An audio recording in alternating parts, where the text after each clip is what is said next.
In part 2, we'll talk about your TV choices and what's available.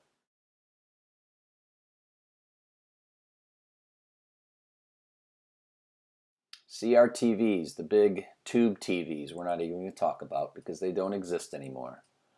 I thought I'd talk about plasma TVs, but they don't exist anymore. TVs that are out there today are LCD TVs, and that stands for liquid crystal display. LCD TVs are thin displays normally used for laptop computers and TV screens. LCD crystals do not produce their own light, so an external light source is needed, like a fluorescent bulb, built in the TV to help project that image on the screen. LCD televisions are thinner and lighter and come in a variety of sizes. LED TVs, light-emitting diodes, is a type of LCD TV. Light-emitting diodes use the same technology as LCD TVs, but instead of being illuminated by a fluorescent bulb from behind, they are lit by an array of LEDs. These are far more efficient and smaller in size, meaning the TV can be narrower. So, an LED is a type of LCD. I know that's confusing. So let's confuse things a little bit more. OLED TVs, organic light emitting diodes. These are super thin TVs. And some of these OLED TVs come in curved shapes. OLED, organic light emitting diode display technology, is fundamentally different. The difference is, instead of having a single light source, you have each pixel is illuminated by its own individual LED backlight. Each individual pixel is illuminated, but they're expensive. They start from about $1,000 and go up to $5,000 plus. Here is an excellent video from CNET that explains OLED technology and how that differs from LCD technology.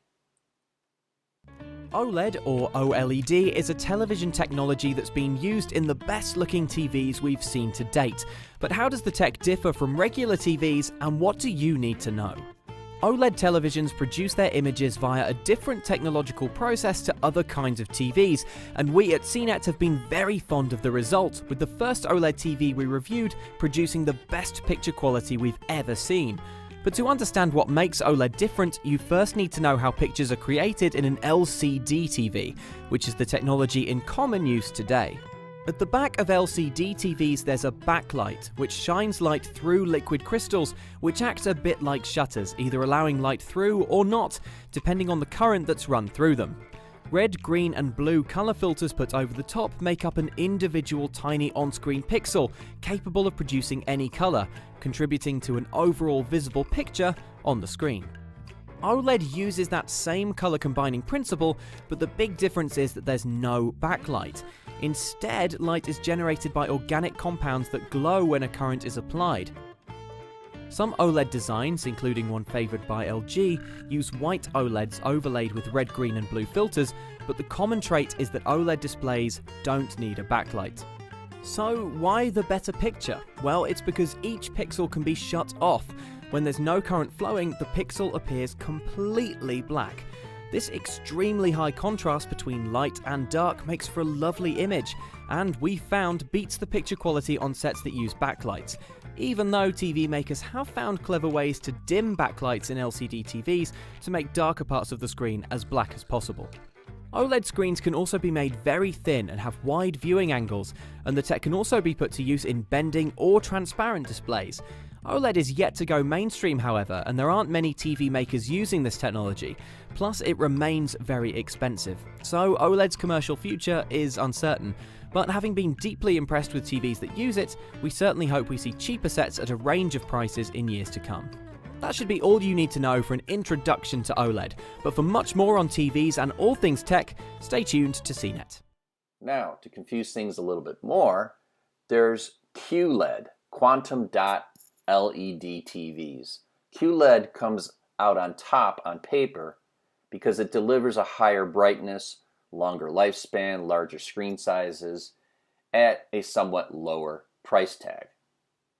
OLED, on the other hand, has a better viewing angle, deeper black levels, uses less power, and might even be better for your health. So, to kind of sum things up here when it comes to your TV choices, in the end, your choices boil down to OLED and LED LCD TVs. If you can afford a high-end TV, then I recommend going with an OLED.